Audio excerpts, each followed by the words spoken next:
siang bolong, tapi di bangunan nenek terdengar ada suara misterius. Gak tahu apa suara itu. Padahal ini siang bolong, walaupun bising sama kendaraan, tapi tetap masih terdengar. Kita telusuri, kita intip suara apa itu.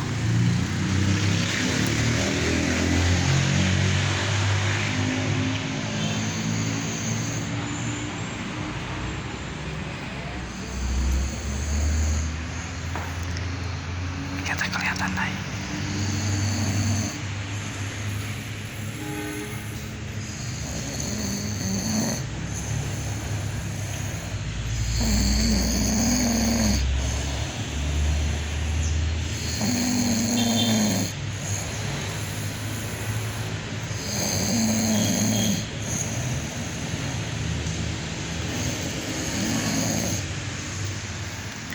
Ini ternyata bukan suara genderuwo ataupun suara buto hijau.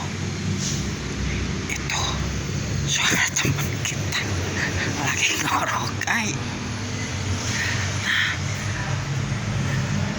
dikirain suara buto hijau ataupun suara genderuwo, ternyata itu suara yang ngorok. Kita sampai ketakutan tadinya, guys. Oke, sekian dulu. Sekarang tidak takut, guys.